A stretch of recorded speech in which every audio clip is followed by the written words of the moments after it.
Episode 10, Judgment. The temple dives in fire and thunder. 51 hours into the siege, the Cabal stops pretending there are rules. They bring up orbital strike coordinates. Not the big ones. They would crack the entire sector, kill millions, create questions even corporate propaganda couldn't answer. The tactical strikes. Precision weapons designed to eliminate hardened targets with acceptable collateral damage. We're the hardened target. Everyone in the Undercity is the collateral. I'm watching the tactical feeds when the first strike warning appears. The Friar sees it too. His face goes pale, not with fear, but with the terrible clarity of someone who's run out of options and knows exactly what comes next. They're done negotiating, he says quietly. Done caring about public perception. They're going to bury us and everyone near us and sort out the consequences later. How long? I ask. Orbital platforms need 12 minutes to acquire targeting and authorized release. Less if they bypass standard protocols, which they will. He checks calculations scrolling across his terminal. 8 minutes, maybe 9. Can we evacuate? The civilians are already clear. Chen got the last group out 6 minutes ago. It's just us now. Us and the choice. The choice. The same one he's been planning for 20 years. Surrender the source and let the Cabal win, or trigger the Judgment Day protocol and burn everything down rather than let them maintain control. Not much of a choice, really. The protocol, I say. What exactly does it do? The Friar pulls up schematics I haven't seen before. Not the source quantum network. Something else. Something older and infinitely more dangerous. When the colonies were being established, there was concern about AI rebellion. The Orion War 40 years back. Artificial intelligence that decided humanity was inefficient and tried to optimize us out of existence. Took 15 years and billions of casualties to shut it down. I remember. Colony history classes. The memories are there, fragments recovered from cryo damage. The Orion War, there's distant tragedy. Something that happened before my time, but shaped everything after. After Orion, the corporations built safeguards, kill switches, ways to shut down all network technology simultaneously if another AI threat emerged. Electromagnetic pulse weapons on a scale never used before. They're still up there in hardened orbital platforms, waiting for an emergency that never came. I understand. You're going to trigger them. I'm going to trigger one, the Pacific platform, positioned over the colonies. It's designed to emit a pulse that fries every unshielded electronic system in range. Computers, augments, power grids, everything. Colonial civilization runs on network technology. Take that away and we're back to the industrial age in 60 seconds. That'll kill millions. Anyone dependent on augments for life support, anyone in transit when systems fail, anyone who can't survive without the infrastructure we've built. I know. The Friar's voice is steady. Haunted, but steady. I've been running casualty projections for 20 years. Best case, 10 million dead in the first week. Worst case, 50 million before society adapts. And that's if adaptation is even possible. We've built a civilization so dependent on technology that removing it might be extinction level. And you're willing to do it anyway. I'm willing to give the Cabal one final choice. Surrender now, this moment, or watch me destroy everything they've built and rule over ashes. Maybe they call the bluff.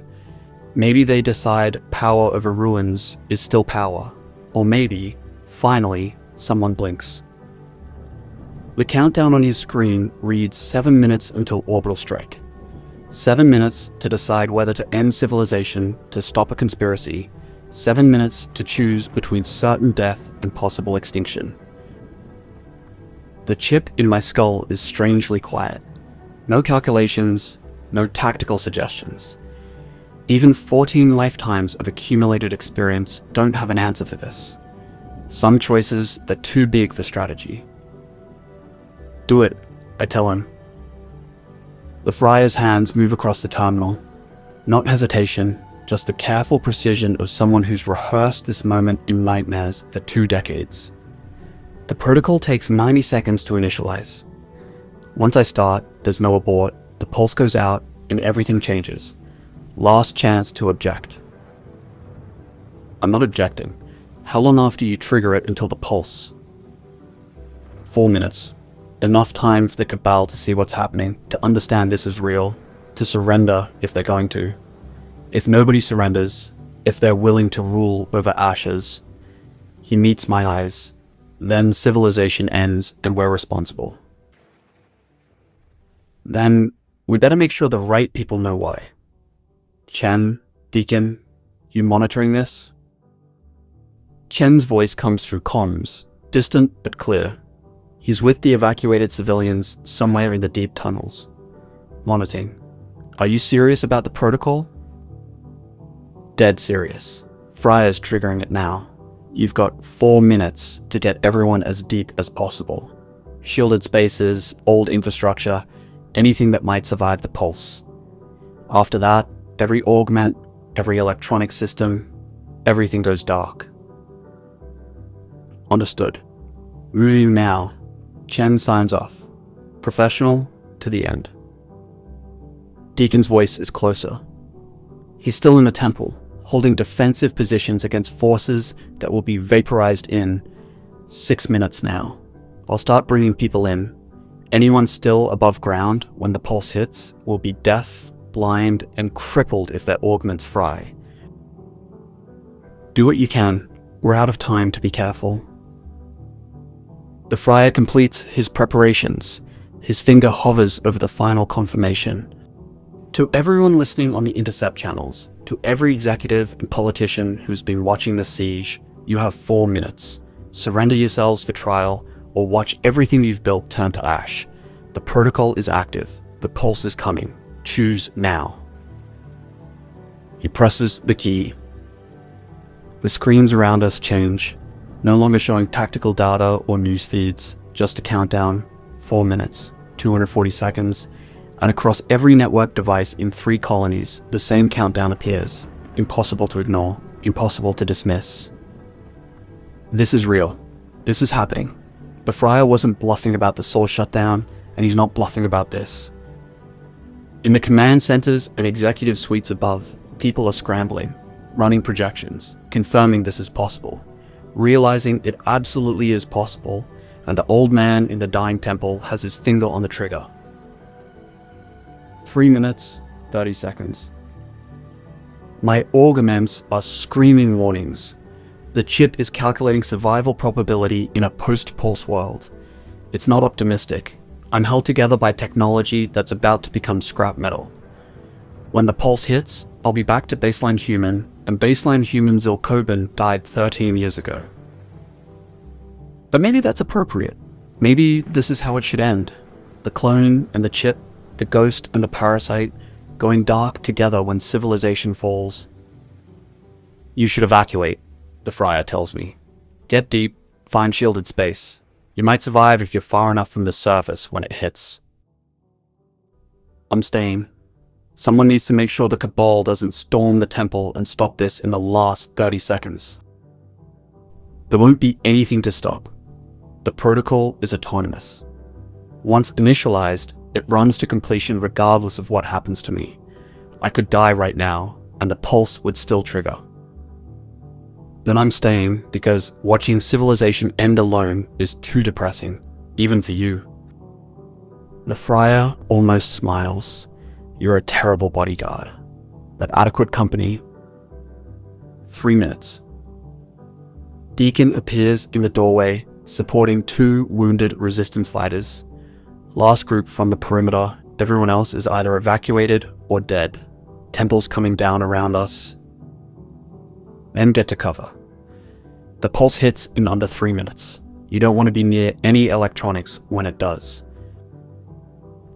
Deacon looks at the countdown, then at us. You're not evacuating. Someone needs to witness. Make sure it means something. Then I'm witnessing with you. Angel died protecting Xavier. I'm not leaving him to die alone when Judgment Day comes. The three of us stand in the command center, watching the countdown tick towards 0. Around us, the temple is collapsing. Orbital strike warning has hit 2 minutes. The Cabal's assault forces are receiving pullback orders, units scrambling to evacuate before the pulse fries their augments and equipment. 2 minutes, 30 seconds. My Neuralink chimes. Incoming message, priority channel. I flag it open, expecting corporate threats or desperate negotiations. It's neither. Marcus Venn's face appears on my visual overlay. AstroTech CEO, architect of President Morrison's murder, one of the Cabal's core members. He looks tired, older than the propaganda footage. Human in a way I didn't expect. Zyl Koban, the ghost that wouldn't stay buried. I assume you're with Xavier. Watching the countdown with him, you've got 2 minutes to surrender. After that, this conversation and every conversations becomes impossible for a long time. I'm not surrendering. None of us are. Ben's voice is matter of fact. We've run the projections. The pulse will devastate the colonies, but we'll survive. The Cabal has hardened facilities, EMP shielded tech from the Orion War. We prepared for this scenario decades ago. When the dust settles, when society breaks down, we'll be the only functioning authority left. Absolute power, just achieved through different means than we planned. You're willing to kill millions for that.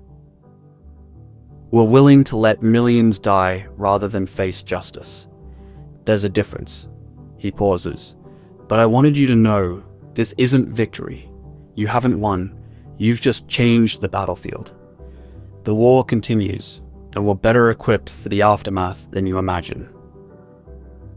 Then we'll see you in the dark. Looking forward to it. The connection cuts. 2 minutes. They're not surrendering, I tell the Friar. They have hardened tech, shielded facilities. They're planning to survive the pulse and rule the ruins. I know. I've known since the beginning they probably would. The Friar's expression is distant, but they're making a mistake. They think technology's power. They think surviving the pulse with their systems intact makes them invincible. They're wrong. How? Because power comes from people, not systems. And when the pulse hits, when civilization breaks down, when millions are dying because the Cabal chose pride over justice, people will remember who did this, who forced the choice, and they'll come to the Cabal with nothing but rage and whatever weapons don't need electronics to function. That's not justice. That's mob violence. Yes, but it's the justice they chose. The Friar places his hand on the terminal one last time. 20 years ago, they took everything from me. My family, my career, my identity. Dante died protecting me. Tanaka died trying to expose them. Thousands more died in the shadows, killed to maintain the comfortable lie that we live in civilization instead of sophisticated barbarism. Today, the lie ends. Whatever comes next, justice or violence, reconstruction or apocalypse, at least it'll be honest. 1 minute. The orbital strike warning updates. 30 seconds until impact. The Cabal's forces are gone now, evacuated to hardened positions, waiting for both strikes to hit, planning to emerge into a devastated undercity and mop up whoever survived. They're in for a surprise. The Friar pulls out a small device, not connected to the terminal, not electronic, mechanical trigger, the kind that works when nothing else does. Insurance policy. When the pulse hits, the temple's structural supports fail. Shape charges, carefully placed. The whole structure comes down, buries the command center, makes sure the Cabal can't recover the source access codes from the wreckage. That's suicide. That's tidying up. He hands the device to Deacon. When the countdown hits 10 seconds, trigger this. Then, get Koban out of here. His chip might survive if he's shielded enough. Yours won't. But your brain will reboot without augments, same as it did when I rebuilt you. Make sure he survives. Make sure someone lives to tell what happened here. I'm not leaving you. You are. Because I'm ordering you to. Because it's the last order Xavier will ever give Angel, and you've never disobeyed. The Friar's voice is gentle. Go. Witness. Survive. And when the Cabal emerges thinking they've won, kill them for me. 30 seconds until pulse. 20 seconds until orbital strike. Deacon grabs my arm. His grip is iron, augmented strength that I can't break. He's dragging me toward the back passages, the deep spaces where the temple connects to maintenance tunnels. Wait. I'm trying to resist, but my body is failing, system shutting down, the chip going into protective mode as it senses what's coming. No time, Deacon says. The Friar's right. We witness. We survive. We finish this. The last thing I see before he pulls me into the passage is the Friar standing at his terminal, watching the countdown, waiting for the end with the calm of someone who's been dead inside for 20 years and is finally making it official. 10 seconds. The orbital strike hits fast.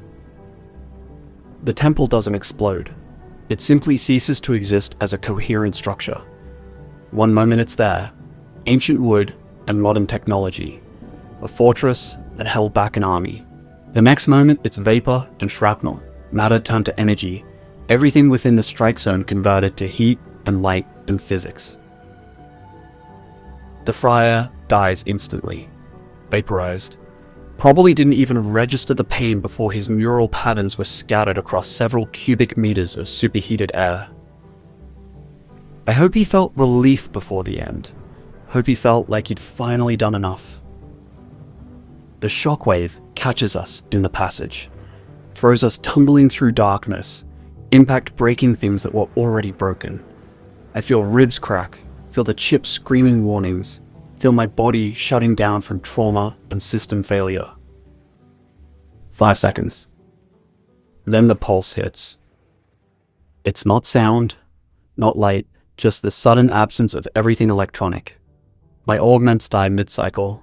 The neural link that's been glitching for weeks finally gives up entirely. Every bit of technology in my body becomes inert metal and silicon. The chip goes dark. For the first time in weeks, I'm alone in my head. No 14 voices, no tactical overlays, no combat calculations. Just me, baseline human consciousness, exactly as broken as I was when they pulled me from cryo, but without the hardware keeping me functional. I'm dying. Know it with certainty. My body needs the augments to survive, needs the chip compensating for cryo damage, needs technology I no longer have access to. This is how it ends. Buried in a tunnel beneath a vaporized temple, surrounded by darkness, bleeding out while civilization falls around me. Not the worst death. Not even close to the worst I've imagined. I close my eyes and wait for it to finish. But the chip won't let me die. I feel it restart. Not using external power. There is no external power. Every grid in 3 colonies is fried. Using me, pulling energy from biological processes, converting adenosine triphosphate to electricity through some mechanism I don't understand and probably shouldn't be possible. The chip is eating me to stay alive, burning through cellular reserves, metabolizing muscle tissue, doing whatever it has to do to maintain minimum function. It's keeping me conscious, keeping core systems online, keeping me alive even though alive means agony and destruction. I want to hate it. I want to reject the parasite that's killing me to preserve itself. But it's also keeping me aware, keeping me capable of thought, giving me enough function to maybe, possibly, survive the next 5 minutes. That's worth the cost. Time skips. Seconds or hours, impossible to tell. I'm aware of movement. Deacon dragging me through passages, moving with purpose even though his augments are dead, even though he should be crippled. Stay with me, Koban, his voice, distant but present. The Friar said your chip might survive. Need you to hang on. Need you to witness. Come on. My voice is barely there. You can. You're too stubborn to die in a tunnel after surviving everything else. Come on, Ghost. One more fight. Just get through the next 5 minutes. 5 minutes becomes 10. 10 becomes 20. We're moving through darkness absolute. No emergency lighting. No bioluminescence. Everything dead except what doesn't need power to function. Deacon has a chemical light stick, old military gear, the kind nobody uses anymore because electronics are easier. The light is sickly green, showing tunnel walls covered in frost. The temperature is dropping, fast. Climate control is dead, heating systems are offline, and we're deep enough that environmental regulation was the only thing keeping it survivable. We're gonna freeze before we bleed out. Almost there, Deacon says. Lying to keep me conscious or genuinely close to something, I can't tell. Friar had a backup location. Hardened bunker, deep in the old city. If we can reach it, there's supplies, equipment, things that don't need the grid to function. How far? Too far for you to walk, but I'm not leaving you behind. Angel carried Xavier through 3 levels of facility while bleeding out.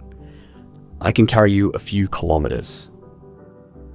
He's already doing it, carrying me like I weigh nothing, moving through tunnels that are slowly becoming a crypt. We pass bodies, resistance fighters who didn't make it to shielded spaces, civilians caught too close to electronics when the pulse hit. Most of them probably died instantly. Neural implants frying, augments failing, everything that kept them alive suddenly becoming the thing that killed them. The chip keeps me conscious through all of it, burning what's left of me, converting biological processes to the electricity it needs. I can feel myself dying, cell by cell, but dying slow enough to witness, slow enough to matter. We emerge into a junction I don't recognize. Older infrastructure, pre-expansion, the kind of construction that predates the colonial grid by decades. There's a structure here, bunker style, built into the tunnel wall. Military design, the kind from the Orion War era when people built things to survive pulse weapons. Deacon keys in a code on a mechanical lock, the kind that works when nothing else does. The door opens with a hydraulic hiss, revealing darkness beyond. The Friar's final refuge, Deacon says. Built it 20 years ago, stocked it for exactly this scenario. Food, water, medical equipment, everything needed to survive when the world ends. He carries me inside. The door closes behind us, sealed with a pressure differential that suggests this place is airtight, hardened, designed to survive worse than what just happened. Emergency lighting kicks in. Not electronic, chemical. Old-style luminescence that works on basic chemistry instead of complicated circuits. The bunker is larger than it looked from outside. Multiple rooms, storage areas, what looks like a machine shop. And in the center, something that makes my heart sink. Medical pods. 2 of them. Military grade, designed for field surgery and trauma care. Exactly what I need to survive. Exactly what requires power to function. There's a generator, Deacon says, seeing my expression. Diesel. Ancient tech, the kind that doesn't care about electromagnetic pulses. The Friar maintained it, tested it monthly. If it still works, we can power the medical systems. Might be able to save you. Might? You're in bad shape. Worse than bad. The chip is eating you alive to stay functional. Even with medical intervention, I'd give you maybe 50-50 odds. Better than 0. He sets me down on one of the pods, moves to the generator. It's massive, industrial scale, the kind of equipment that predates modern efficiency standards. Deacon checks fuel levels, confirms maintenance logs. Everything suggests it should work. Should being the operative word. He primes the engine, pulls the start cord. Once, twice, 3 times. Nothing. "Come on," Deacon mutters. "Xavier maintained you. You worked last month. Don't fail now." 4th pull. The engine coughs. Catches. Dies.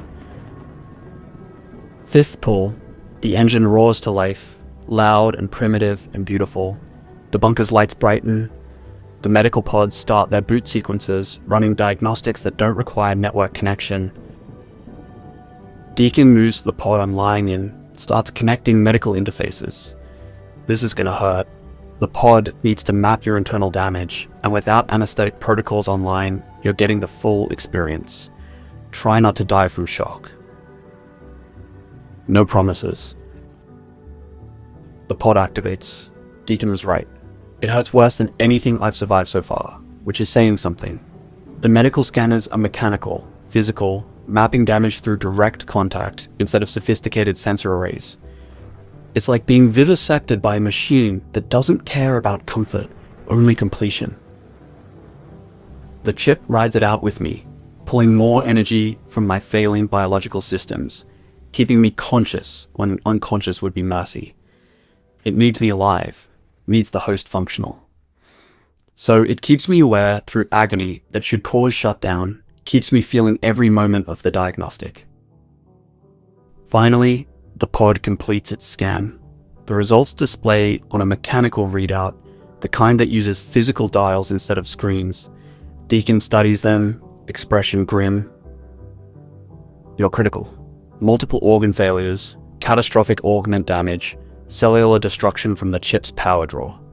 Pod estimates 72 hours before complete shutdown, even with intervention." "Can you fix it?" "Maybe. The pod has surgical capabilities, can repair some of the damage, but it's designed for trauma, not systematic failure. You need resources the pod can't provide. Cybernetic repair, augment replacement, neural architecture reconstruction. Things that don't exist anymore now that the pulse wiped out our manufacturing base. Then I'm dead in 3 days." "Not necessarily." Deacon pulls up schematics on a mechanical display. The Friar stockpiled components, parts salvaged from old augment systems before modern standardization. They're not compatible with your current hardware, but the pod can adapt them. Make them work well enough to keep you stable. You won't be optimal, but you'll be functional. Do it. The surgery takes hours. The pod works with mechanical precision, cutting away damaged augments, replacing them with salvaged parts that barely fit, adapting my neural architecture to accept technology it wasn't designed for. Through it all, the chip keeps pulling power from my dying cells, staying online, refusing to let me escape into unconsciousness. I experience every moment, every cut, every replacement, every adaptation. It's the most thorough education in my own mortality I've ever received. When it's done, I'm not the same person who entered the pod. The damage is too extensive, the repairs too improvised. But I'm alive, stable. The chip confirms minimum function restored, enough to survive, enough to matter. How long was I under? My voice is rough, unused. 18 hours, Deacon says. He looks exhausted, older somehow. The pod did what it could. You're stable now, but fragile. Push too hard and something will fail, probably catastrophically. And you? Your augments? Dead. All of them. I'm running on the neural architecture Xavier rebuilt 20 years ago. No enhancements, no advantages, just a brain that reboots without hardware assistance. He touches his head. It's strange, quiet. I forgot what it was like to think without tactical overlays and threat assessments. Chen, the evacuated civilians? No way to know. Communications are down across the colonies. The pulse fried everything. We're isolated, alone, with no idea if anyone else survived. He moves to the bunker's supply area. But we've got resources. Food, water, equipment. Enough to last months if we're careful. Question is, what we do with that time. I try to sit up. My body protests, new augments grinding against old tissue, improvised repairs screaming about improper integration. But I can move, can function, can choose to keep fighting instead of just surviving. We recover. We adapt. We prepare. My voice is steadier now. The Cabal survived Pulse. Ven said they had hardened facilities, preserved technology. They're out there, in the darkness, probably organizing, planning to emerge as the only functioning authority when society breaks down completely. So we hunt them, find where they're hiding, kill them before they can consolidate power. Eventually. But first, we need to know what we're walking into. We need intelligence, resources, allies. The resistance is scattered, the colonies are in chaos, and we're two broken operators with salvaged equipment. I force myself to stand. Every system screams about it being a terrible idea. I ignore them all. We need Chen. He's the only other person who knows what the Friar was planning, who understands the scope of what we're fighting. If he survived. The civilians evacuated deep, but that doesn't guarantee safety. The Pulse would have fried any augments, killed anyone dependent on life support. He could be dead in a tunnel somewhere, frozen or starved or just unlucky. Then we find out. One way or another, we need to know. Deacon considers, then nods. The Friar left maps. Mark locations of resistance safe houses, supply caches, places the Cabal might not know about. If Chen survived, he'd make for one of those. Closest is maybe 3 kilometers from here. Sector 8, deep tunnels. Can we make it? In our condition?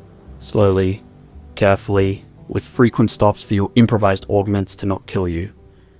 But yes, we can make it. We spend the next 6 hours preparing. The bunker has supplies the Friar accumulated over 2 decades. Non-electronic weapons, mechanical tools, everything you'd need to survive when modern convenience becomes modern vulnerability. We load up what we can carry. Enough to keep us alive, but not so much we can't move. Before we leave, I take one final look at the bunker. This was the Friar's contingency, his insurance against the worst-case scenario. He built this place knowing he might never use it, knowing it would only matter if everything else failed. He was right to build it. I wish he'd survived to use it. We emerge into tunnels that have become a frozen wasteland. The temperature has dropped 20 degrees since the Pulse, climate control offline, heat bleeding to the rock that surrounds us. Bodies litter the passages. People who didn't make it to safety, who died when their augments failed or their life support cut out. We move through the graveyard slowly, conserving energy, staying alert for threats that might have survived the Pulse. Not electronic threats, the old kind. The kind that uses blades and kinetic weapons and doesn't need a power source beyond human rage. 3 hours into the journey, we find the first survivors. They're not friendly. A group of maybe 10 people, huddled around a chemical fire, burning whatever they can find for warmth. They see us approaching and weapons come up. Crude things, pipes, improvised clubs, a couple of old kinetic pistols that still work when nothing else does. That's close enough, their leader says. Male, 30s, probably had augments before the Pulse fried them.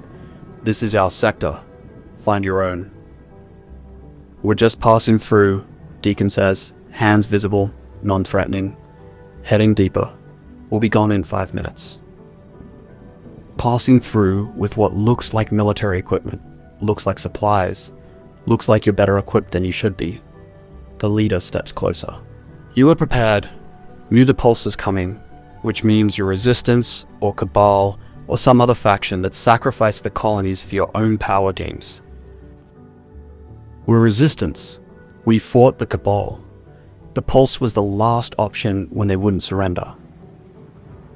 Oh, so you're the ones who killed millions, destroyed civilization. took away everything that kept us alive and left us freezing in the dark. The leader's smile is broken, and now you're walking through our territory like you deserve to survive. Like you're not responsible for this. I understand what's about to happen. Understand it in the same way I understood combat patterns, tactical formations, all the things the chip used to calculate. This isn't negotiation. This is violence waiting to be triggered. We don't want trouble, I say. We're looking for survivors, trying to help who we can. Help. The leader spits the word. You've done enough helping. Now you're going to give us your equipment, your supplies, everything you have, and maybe we won't kill you for what you did. We can't do that. We need those supplies to survive. And we need them to survive. Difference is, there's 10 of us and 2 of you. Math works in our favor. They move to surround us. Professional spacing, tactical positioning. These were corporate soldiers once, I realize. Security forces who had augments and training, who survived a pulse because they weren't dependent on technology for basic function. And now they're desperate, angry, looking for someone to blame for the end of the world. We're convenient targets. The chip is feeding me limited combat data, running on the improvised augments, calculating solutions with degraded hardware. I'm maybe 30% of what I was before the surgery. Deacon is running on baseline human capability, no augments at all. Against 10 trained operators, even without their enhancement, this is a losing fight. But losing fights are what I specialize in. Last chance, the leader says. Hand over your equipment or we take it and leave you bleeding. I look at Deacon. He's calculating the same math I am. Same conclusion. We're dead if we fight, dead if we surrender. Might as well make it cost them. Your mistake, I tell the leader, threatening people who've got nothing to lose. I move first, not fast. My improvised augments won't let me move fast, but efficient. The monomolecular blade is in my hand, the one piece of equipment that survived the pulse because it's just physics, no electronics required. I'm inside the first attacker's guard before he can process the threat, blade opening his throat, using his falling body as a shield against the others. Deacon is moving too. No augments, but decades of muscle memory. He takes the second attacker with a joint lock that breaks the man's arm, steals his weapon, puts 3 rounds into the third before anyone else can react. Then it's chaos.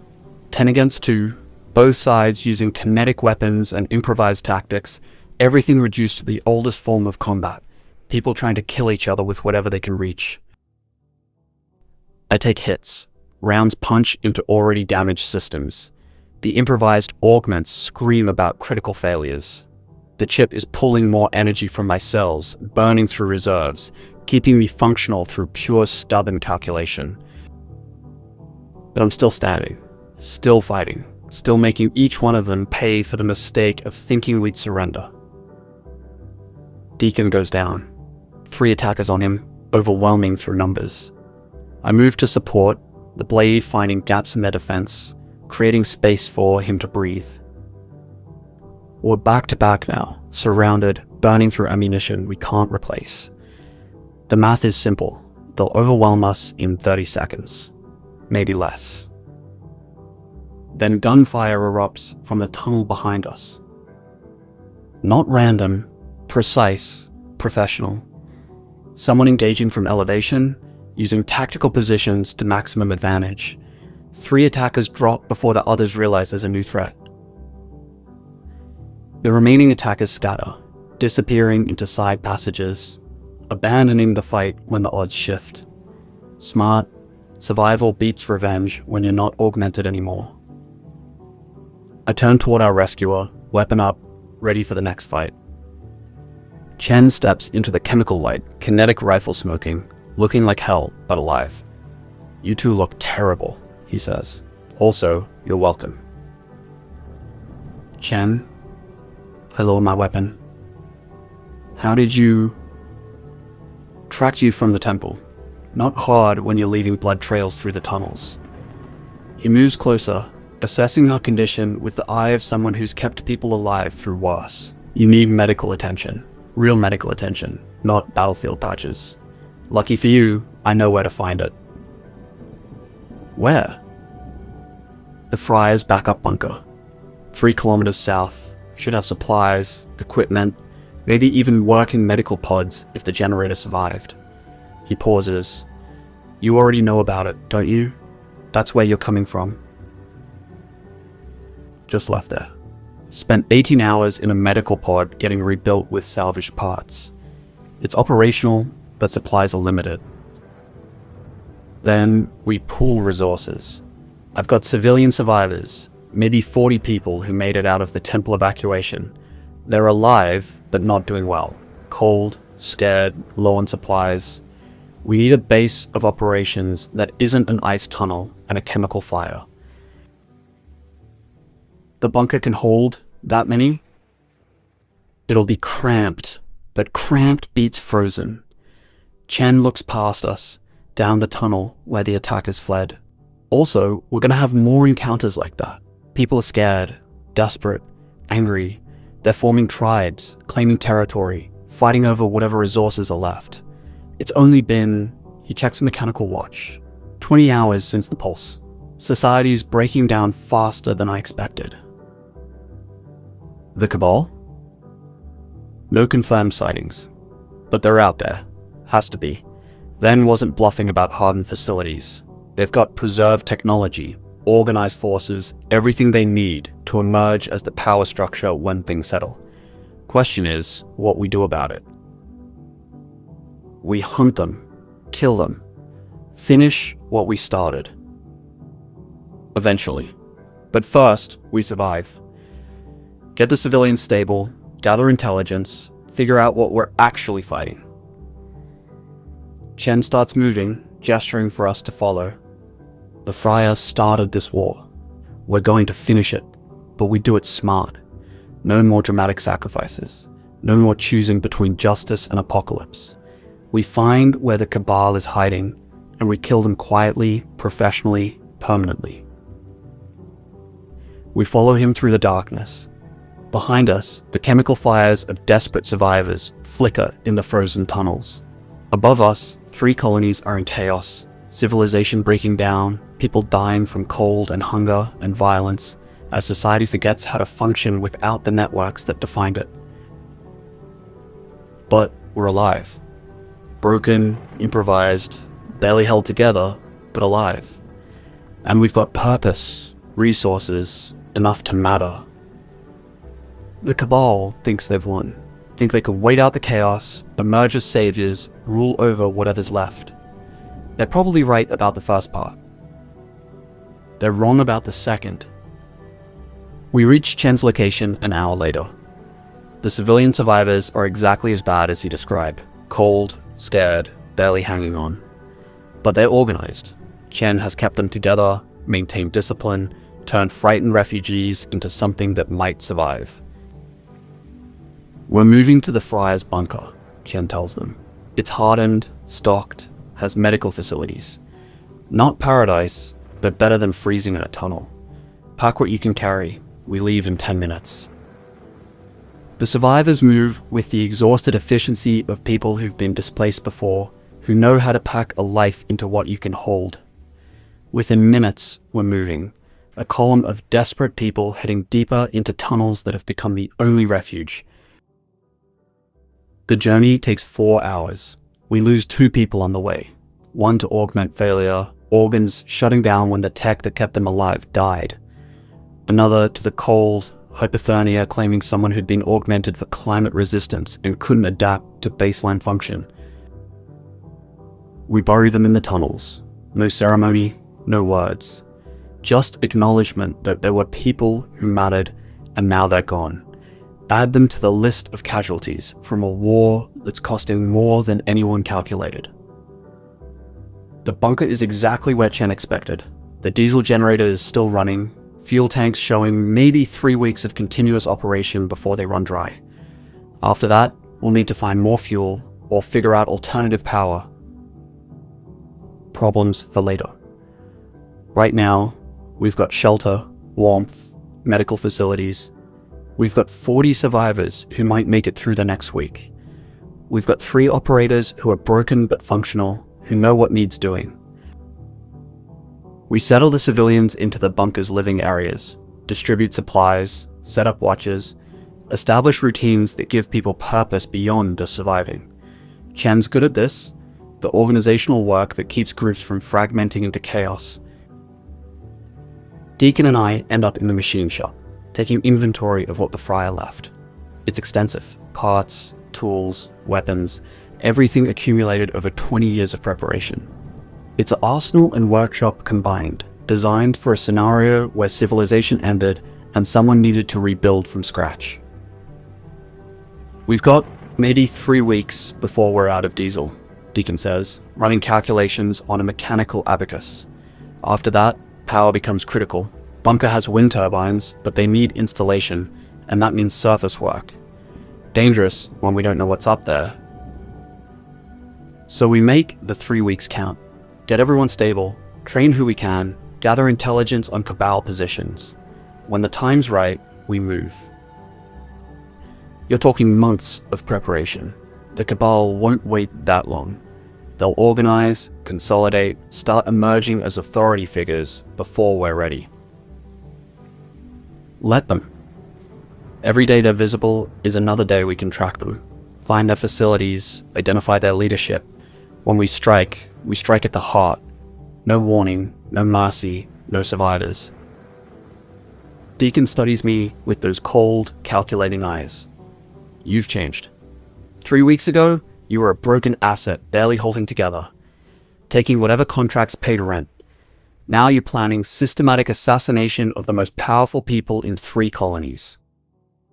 3 weeks ago, I didn't remember who I was. Didn't remember what they took from me. Now I do. Now I understand exactly what we're fighting. I flex my hand, feeling the improvised augments grind against damaged tissue. The Friar gave us one option: surrender or apocalypse. The Cabal chose apocalypse. Now, they get to live with that choice, however long they manage to live. And if we win? If we kill every member of the Cabal, eliminate everyone responsible, what then? We're not builders, we're weapons. What do weapons do in peacetime? We'll figure that out when we get there. Right now, we're still at war. Chen joins us in the machine shop. Civilians are settled, no immediate crises. Everyone who's going to survive the next 24 hours probably will. He looks exhausted. Dark circles under his eyes, the weight of keeping 40 people alive showing in every line of his face. Now we need a plan beyond just surviving. We need objectives.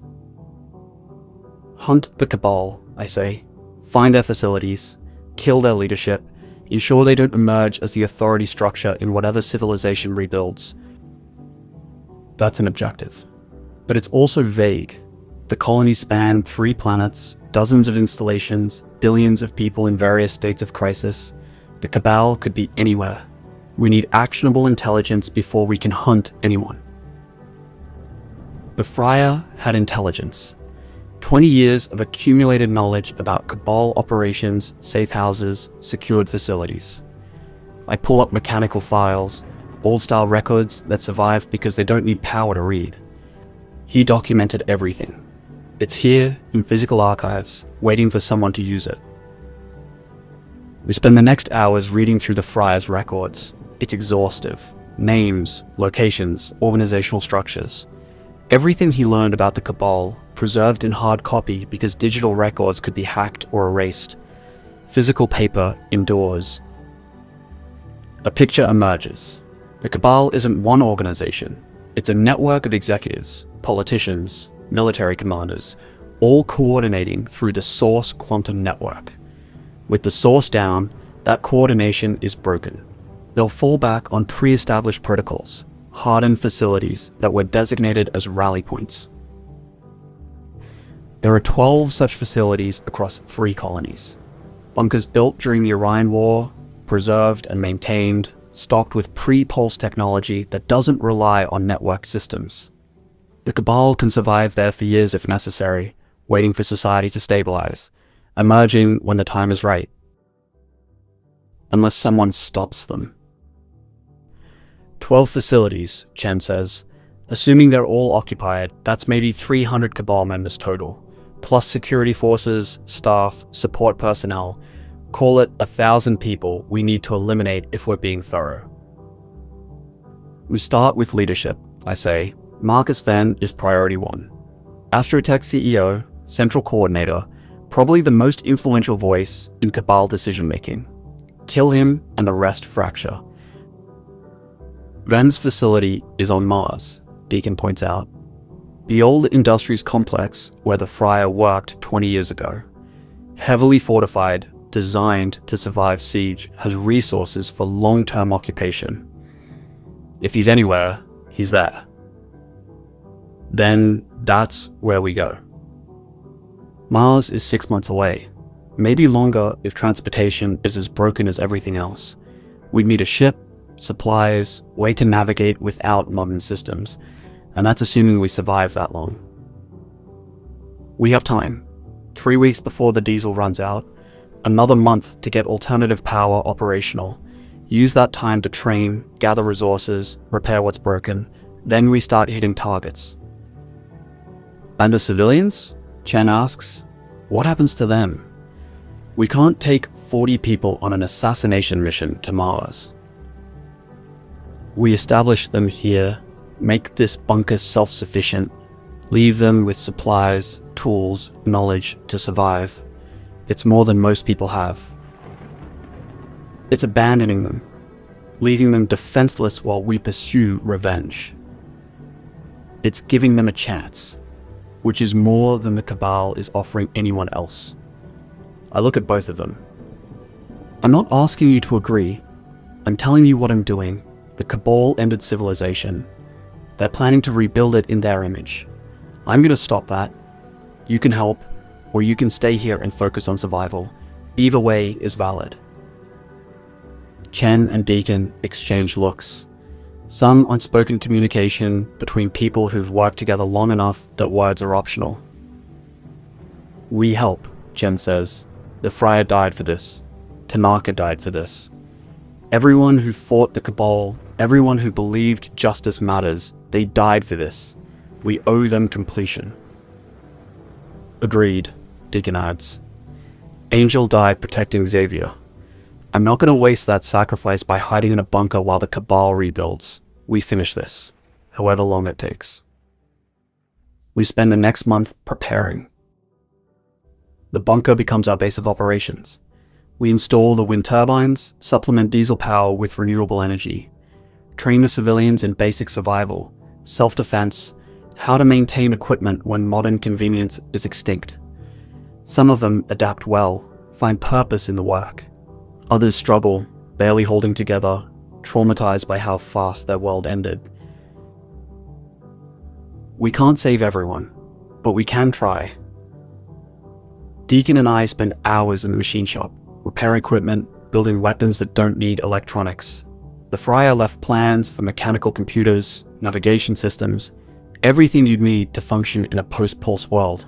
We fabricate what we can, adapt what we can't, create a toolkit that will let us operate when nothing else works.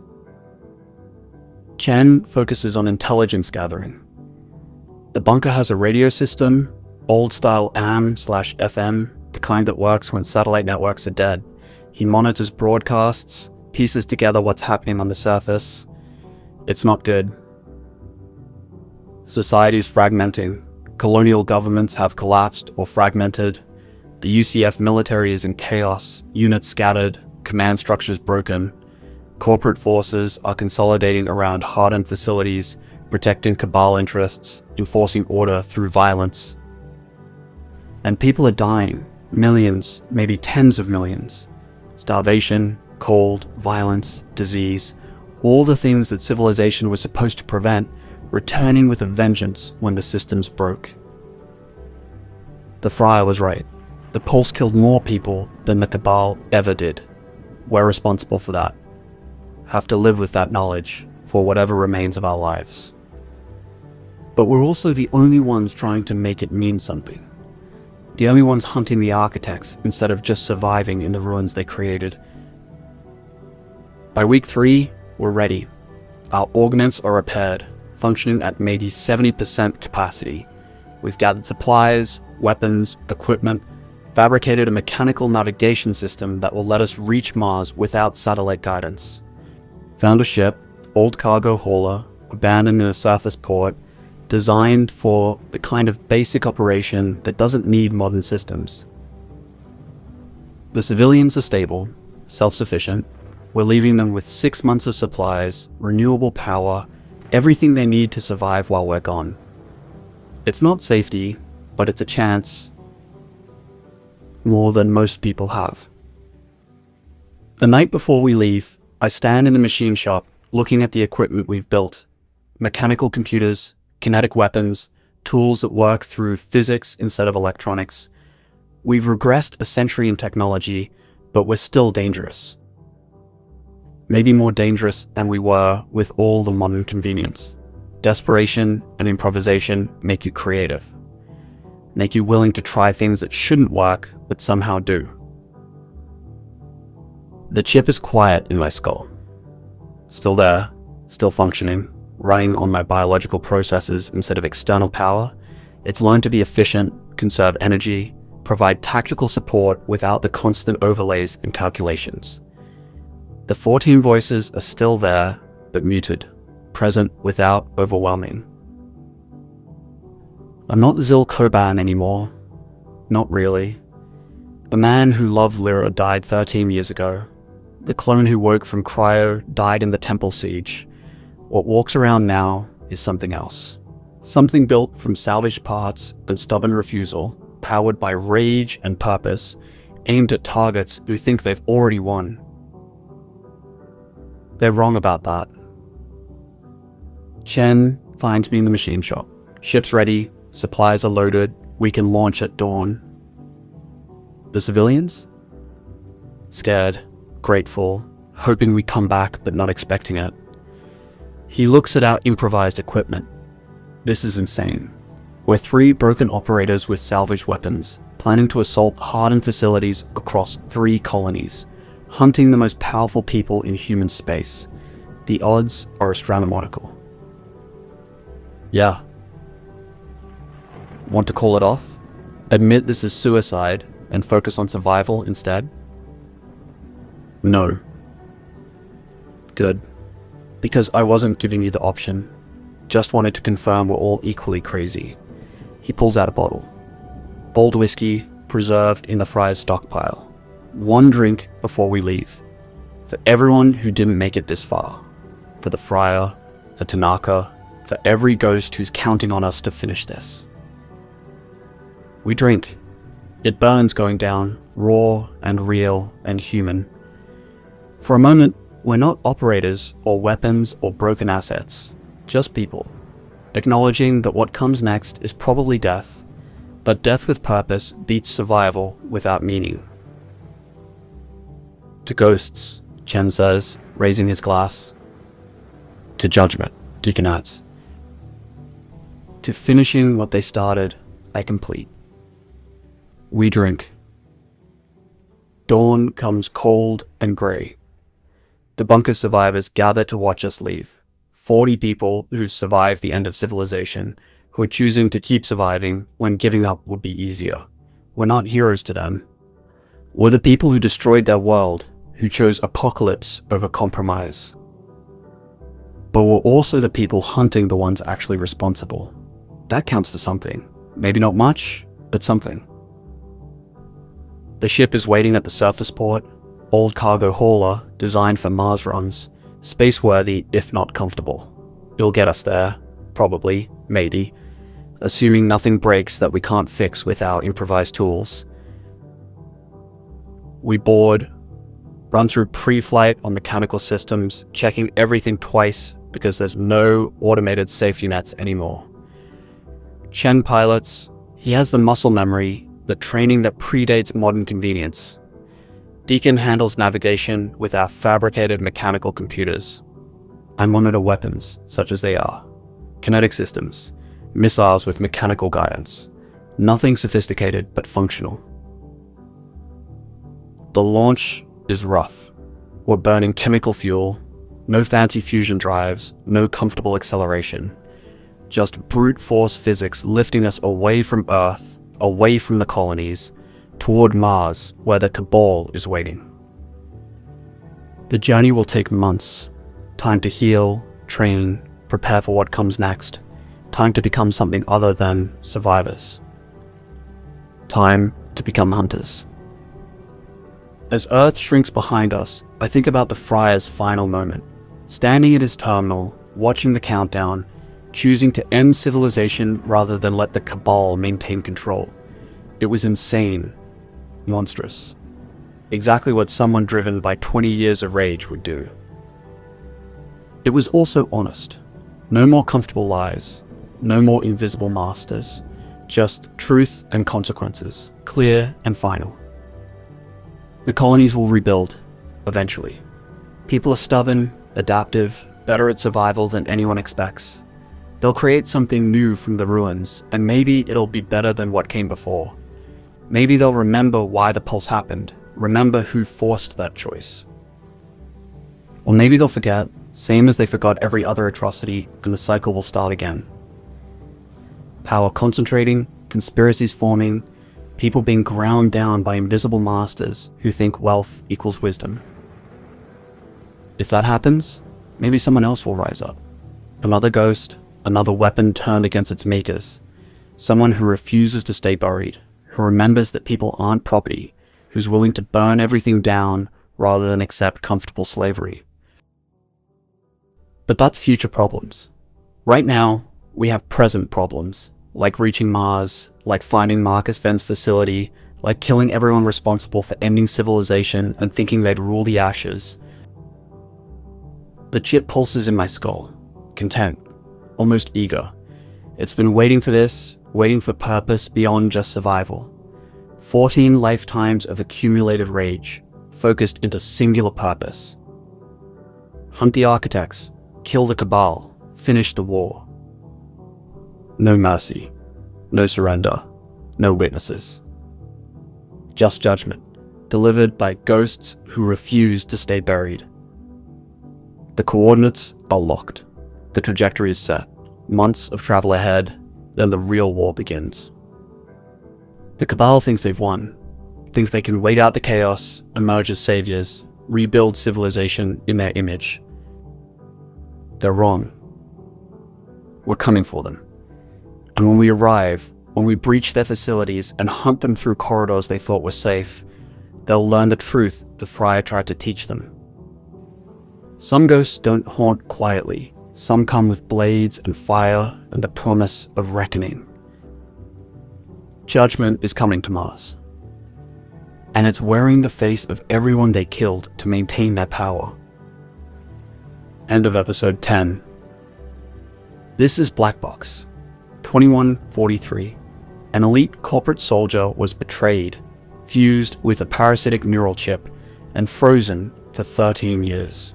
He woke to a world that forgot him, fought to expose the conspiracy that controlled the colonies, and watched civilization burn when the architects chose pride over justice. Now he's hunting them through the ashes, armed with salvaged weapons and stubborn rage, determined to finish what the Friar started. The colonies are dark, the Cabal endures, and the ghost who refused to stay buried is coming for judgment. The war continues in Black Box Doomsday.